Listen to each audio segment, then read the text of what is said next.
8 de la mañana con 37 minutos. Ya está con nosotros el señor Carlos Sucusagnay, presidente del Ecuarunari. Don Carlos, ¿cómo le va? Un gusto poder conversar con usted. Le saludamos Licenia Espinel y Alexis Moncayo. Coméntenos un poquito más sobre esta decisión finalmente del movimiento Pachacutic de cara a lo que será la segunda vuelta. Deciden ir por el voto nulo ideológico. ¿Qué significa eso? Buenos días, bienvenido. Buenos días. Le agradezco por la invitación a esta entrevista.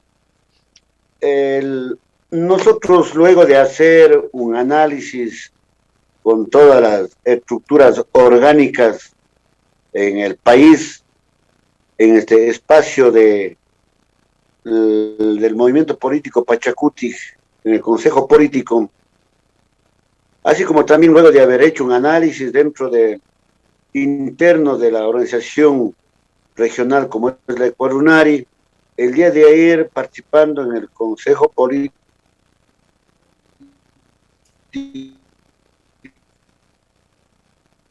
Nacional del Movimiento de Unidad, se va a aprobar que el día 11 de abril de este año, frente a las irregularidades en el proceso de elección, frente a la irresponsabilidad, frente a la falta de claridad y coherencia con el pueblo ecuatoriano de parte, señor, de sus jueces contenciosos electorales, luego de un análisis largo, se decidió, pues, indicar, orientar a las bases de proyecto político Pachacutic el día 11 de abril, votar nulo. Eso quiere decir de que no estamos de acuerdo con ninguno de los dos candidatos, o en virtud de que no están ellos en el marco de representar en el país, porque no entraron con transparencia electoral, porque sus programas de trabajo no son claros, no están bien definidos. El uno representa a la oligarquía de nuestro Ecuador, el otro representa la represión y la nueva oligarquía, la persecución y más que nada la división de nuestra organización histórica como es la CONAIE. Hemos de recordar el feriado bancario con el señor Lasso, hemos de recordar los 10 años, 14 años de la represión, de la división, de la persecución del proyecto político del señor expresidente de la República, Rafael Correa. En este marco, el voto nulo significa un rechazo a la manera o la forma en que procedieron a realizar este proceso electoral. Al no haber transparencia, al no haber coherencia, al no haber responsabilidad con el pueblo ecuatoriano, porque los más de 18 millones de quienes habitamos en este país conocen y saben a ciencia cierta, y hemos visto a la luz del día de que hubo un fraude electoral. Frente a ello, nuestra militancia en rechazo a ese enlutamiento que han hecho a la vida democrática, pues a nosotros estamos orientando a hacer el voto nulo en rechazo a la falta de transparencia. Tengo que decir a través de medios de comunicación como organización que no hemos tenido un presidente de la República electo por el pueblo ecuatoriano. Está programado un sistema informático para hacer el fraude, están programados todos los temas técnicos, por consiguiente no hemos elegido a un presidente, nos han sabido dar eligiendo, nos han sabido dar decidiendo en lo que nosotros deciden, lo que el pueblo ecuatoriano piensa libremente y va a las urnas y deposita con su fervor democrático, pues en el Consejo Nacional Electoral nos han sabido cometer un fraude. Buenos días, le saluda Licenia Espinel. Otra de las resoluciones a las que ha llegado Pachacutic es declararse en resistencia, porque consideran que el gobierno que resulte electo, independientemente de quién sea, si es del señor Lasso o del señor Arauz, va a carecer de legitimidad. ¿Dónde queda el espíritu democrático que ustedes dicen tener? Porque esto da a entender que si ustedes no ganan, entonces ningún gobierno va a tener legitimidad. ¿Y qué significa eso de ir a la resistencia? Tenemos que indicar a usted, mi estimada licenciada, de que nosotros no es que no ganamos las elecciones, ganamos las elecciones. Quien nos hizo perder las elecciones es el Consejo Nacional Electoral. En eso estamos sumamente claros. ¿Cómo podemos legitimar a un presidente, a un representante que va a manejar la cosa pública para los 18 millones de ecuatorianos cuando este representante desde el Ejecutivo entra por la ventana, no entra de manera clara? Todos sabemos que hubo el fraude electoral. No puede, la mayoría de ecuatorianos ya rebasa la estructura orgánica de los adherentes de Pachacuti, la estructura del movimiento indígena en el país rebasa, porque esto ya es la mayoría de conjunto con otros sectores sociales. Aquí estamos los trabajadores públicos, privados, los sindicatos, están aquí los estudiantes, los artesanos, los comerciantes, los pescadores, los que cultivan el maíz, los cacaoteros, todos sabemos. Entonces, no puede entrar un presidente y que el pueblo ecuatoriano avarice viendo cómo entra. Si entramos por la ventana, no se puede aceptar a un presidente que sea legítimo. Y es que nosotros decimos, usted conoce muy bien, el Ecuador sabe con absoluta claridad cuál ha sido el accionar histórico del movimiento indígena. Nosotros hemos estado en las calles, en la resistencia, reclamando los justos derechos para el pueblo ecuatoriano. Vea cuánto ha costado tener CODEMPE, cuánto ha costado tener ODEPI, cuánto ha costado tener sistema de educación intercultural bilingüe, y así otros derechos, pero fueron soslayados por el expresidente de la República. Así de claro, no podemos hacer esa propuesta nosotros. Por lo tanto, la resistencia lo haremos en reclamación para la reivindicación de los justos derechos, pueblos y nacionalidades, y estará la herramienta importante que tienen las organizaciones sociales, como es la movilización, la resistencia, porque nosotros defendemos intereses colectivos, no intereses individuales. Vea usted cómo hemos actuado cuando el presidente Abdalá Bucaram quiso subir el precio del gas, en el feriado bancario, en la época de Lucio Gutiérrez, y los propios 10 años del señor Rafael Correa, cuando criminalizaba, perseguía, cuando intentó quitar nuestra sagrada casa de la CONAIE, sabiendo de que nosotros en la CONAIE y las estructuras defendemos pues intereses de los ecuatorianos y ecuatorianos. Nosotros nos mantenemos en una filosofía sumamente clara. Las luchas del movimiento indígena no es solamente para el movimiento indígena, sino es para todos los ecuatorianos y ecuatorianas. Esa ha sido nuestra actividad fundamental en el proceso histórico. Por eso hablamos de manera clara de que el proceso del movimiento indígena son procesos históricos en la defensa de los derechos colectivos y en el camino para construir un verdadero Estado plurinacional. ¿Cuánto aporta esta discusión política de organización de Pachacuti, del brazo político del movimiento indígena, en la elección de las nuevas autoridades de la CONAIE, don Carlos? Bueno, primero hay que indicar de que el brazo político del movimiento indígena, como es Pachacuti, es una construcción antes y después de la colonia, y que en el mes de octubre se reivindicó esa lucha social.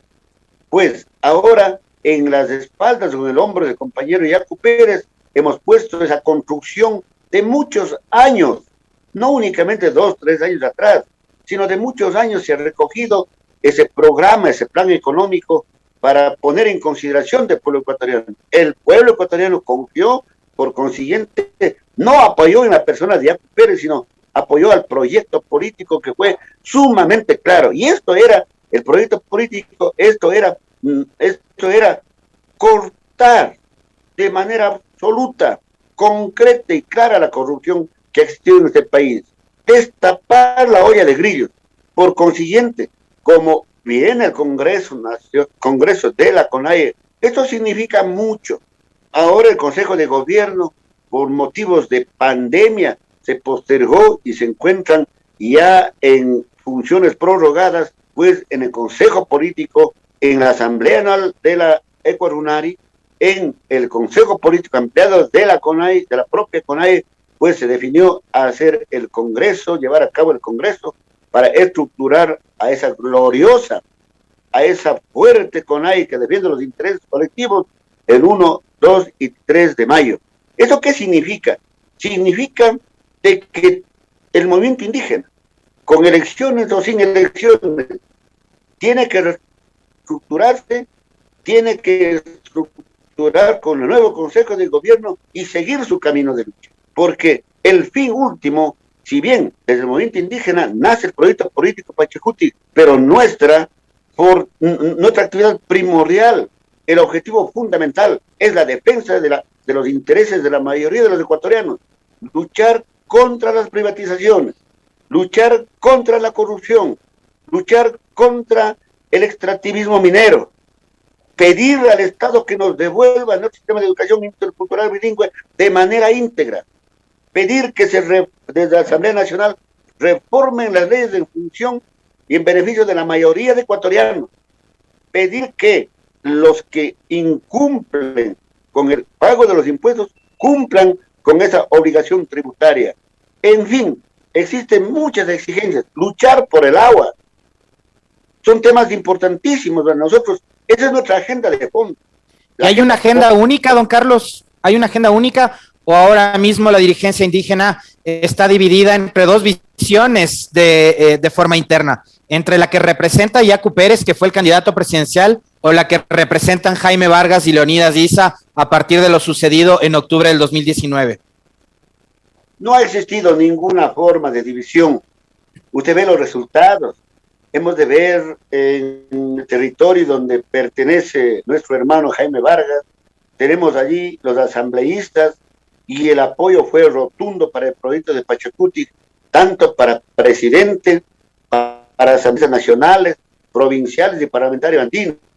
Toda la región interandina, usted ha de ver cuál es el apoyo que tenemos al tener 27 asambleístas, y si es que no hubiesen sido el fraude, hubiésemos tenido mucho más, mi estimado. Entonces, no hay división en las bases están bien consolidadas.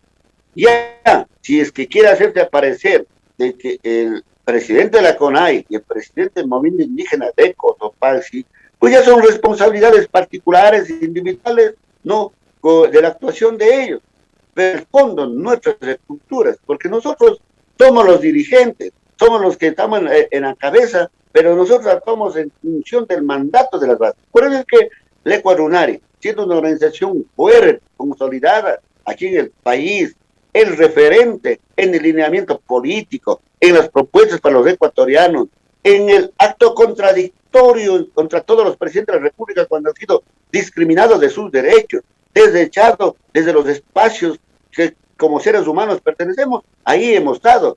Entonces, los resultados lo dan, los resultados lo dicen allí de manera clara, porque la intención que hemos tenido nosotros, la esperanza de millones de ecuatorianos ha sido cambiar una estructura económica en este país, librar, sacar de una vez la corrupción, pedirle a los que se saquearon los recursos del Estado, nos devuelvan.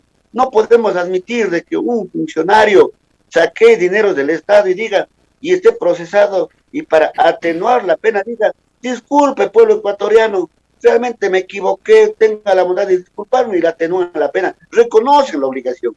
Eso el campesino, el indígena, el artesano, el vendedor ambulante, el comerciante con su lugar, los compañeros microempresarios, los empresarios honestos, reclamamos y tenemos justo derecho de hablar lo que eso no se debe permitir más en este país. como Señor no Chugo quisieron. como Pachacuti ya tienen definido con quiénes van a buscar alianzas al interior de la Asamblea Nacional, porque si bien son un grupo numeroso, ahora no tienen la mayoría. El señor Salvador Quispe, asambleísta electo por Pachacuti, aspira a la presidencia de la Asamblea Nacional, sin embargo van a tener que hacer alianzas. Van a acercarse todavía con la izquierda democrática, tomando en cuenta que el candidato, el ex candidato a la presidencia de esa organización política se ha manifestado abiertamente por la candidatura del señor Lasso, y eso podría poner, digo yo, en peligro esta especie de acercamiento, de alianza que han tenido con esa organización con miras a la Asamblea Nacional. ¿Se va a mantener este acercamiento o van a buscar acuerdos con otras bancadas? Bueno, el movimiento Pachacuti tendrá su justo derecho de pedir. Existe una bancada muy buena que confió el pueblo ecuatoriano, pues esa bancada tiene que trabajar conjuntamente con las organizaciones.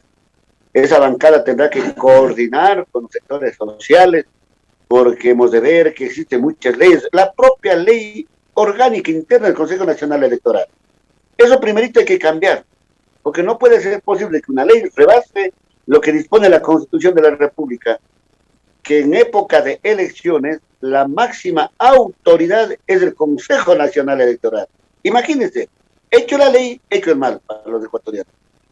Con justa aspiración se puede pedir de que se haga pues la presidencia, pero la presidencia de la Asamblea Nacional. Pero esas alianzas no tienen que ir de manera ideológica, con el derecho que nos asiste. Entonces, habrá planes estratégicos, habrán acuerdos nada ideológicos, sino por el contrario, trabajar una agenda que vaya en beneficio para la derogación, promulgación de leyes que vayan en beneficio de la mayoría de ecuatorianos.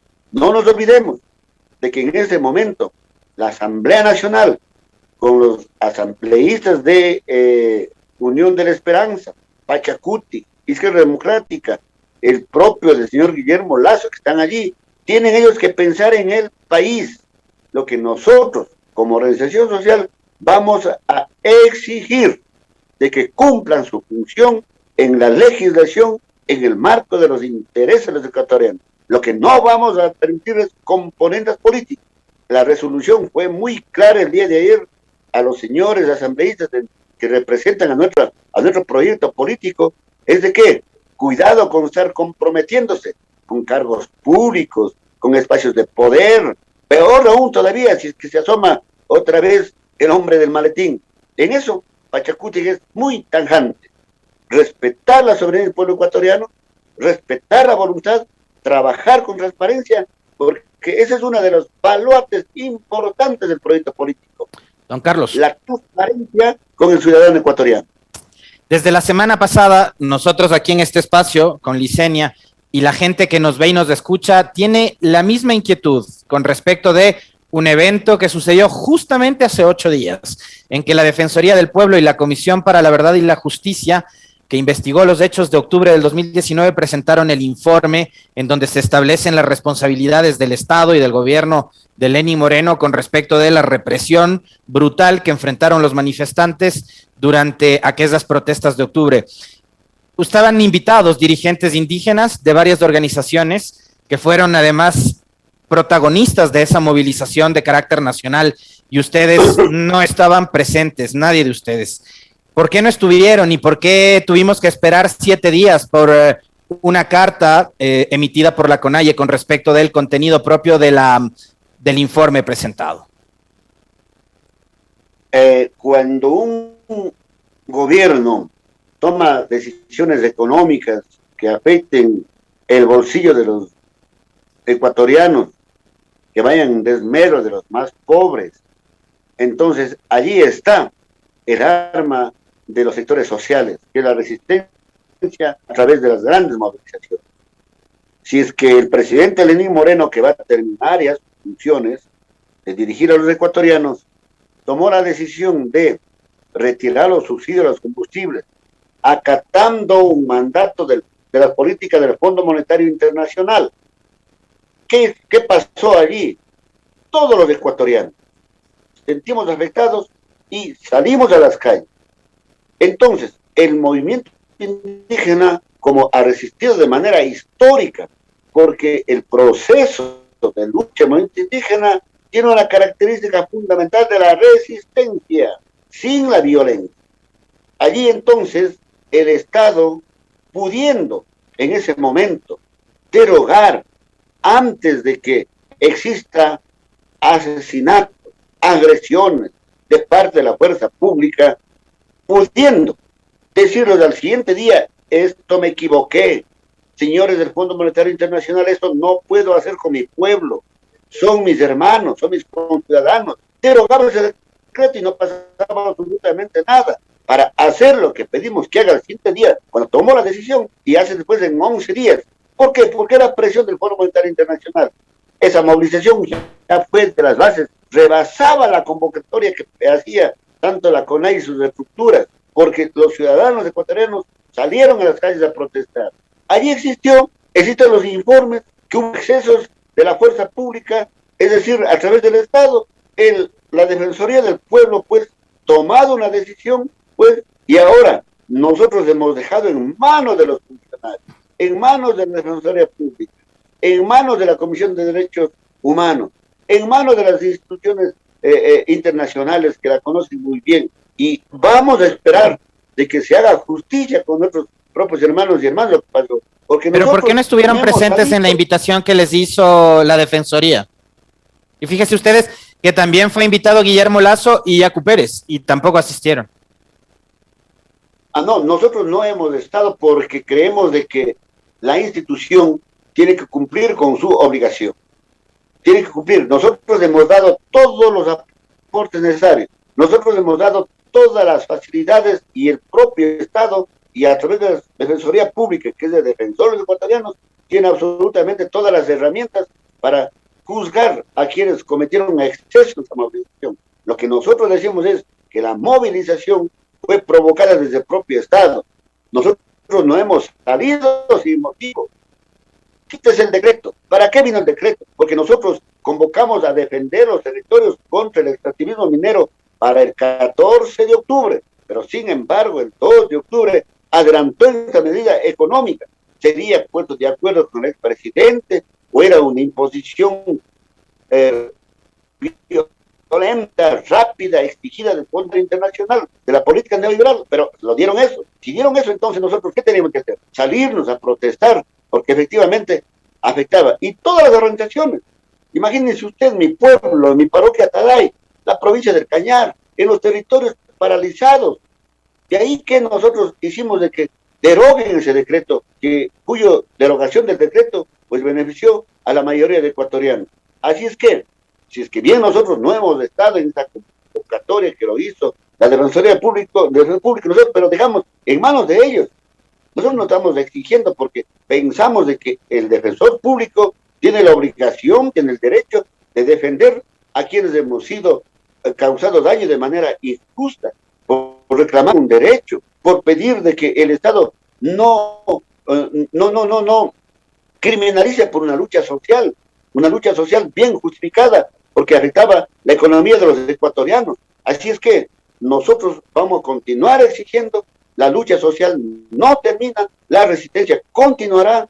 Si bien la palabra resistencia se encuentra en la Constitución de la República, esa disposición constitucional no ha sido dádiva de ningún gobierno, ha sido a través de la presión, porque creemos de que la contraparte que tiene que tener un Estado es el derecho a que hagamos observaciones, porque de lo contrario, el pueblo ecuatoriano, pues el presidente de la República hará lo que quiera. Si que no tenemos esa herramienta, ¿qué lo haremos? La Ecuarunari, las organizaciones de base del Ecuarunari, estamos vigilantes ante cualquier medida que tome en los gobiernos que han pasado y los gobiernos que vengan. Más aún ahora todavía, cuando vamos a tener un presidente, sea el Guillermo Lasso, sea el señor Arauz, cualesquiera de ellos que sea, pues, que van a entrar deslegitimados y para nosotros será un gobierno no electo de manera transparente. Esto significa, señor Chuco Sañay, para terminar, que ustedes no van a favorecer la gobernabilidad. ¿Cómo podemos ser parte de un gobierno que entra por la ventana?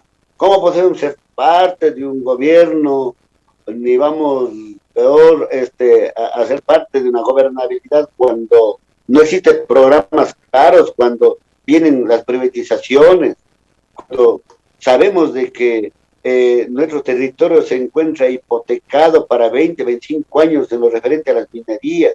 ¿Cómo podemos, si ninguno de los candidatos va a defender el agua? ¿Cómo sabemos de que vamos a estar dando facilidades de gobernabilidad cuando quieren privatizar los bienes que corresponde a usted, a mí, a nuestros hijos, a la ciudadanía ecuatoriana? ¿Cómo podemos estar aceptando una gobernabilidad ahí tranquila cuando piensan ellos continuar con el saqueo de la riqueza del pueblo ecuatoriano, cuando tomen medidas económicas neoliberales impuestas por el imperio chino y el imperio norteamericano? No podemos. Así es que garantizar al pueblo ecuatoriano de que nosotros no salimos, no vamos a salir a las calles, no vamos a protestar, no vamos a hablar a través de los medios de comunicación que ustedes también nos ofrecen, así por locos o sin motivo. Que no nos crean como toquetes, diría la palabra, discúlpeme, sino que somos un pueblo inteligente y reclamamos cuando los derechos de los ecuatorianos sean afectados. Muchas gracias, don Carlos. Muchas gracias. Y tenemos que seguir en la lucha. Muy amable. Muchísimas gracias. Gracias al señor Carlos Sucusañay, presidente del Ecuarunari, que ha estado con nosotros. Muchas gracias. Hora de despedirnos, Liz. Así es, 9:03. Ofrecemos las respectivas disculpas a Carlita y Andrés, que están listos ya para su programa 7F. Les dejamos, como siempre, muy bien acompañados para que se mantengan en sintonía de Pichincha Universal. Los despedimos, Alexis, que tengas un excelente día. Nosotros nos encontraremos más en nuestros espacios informativos. Lo propio, un fuerte abrazo para todos.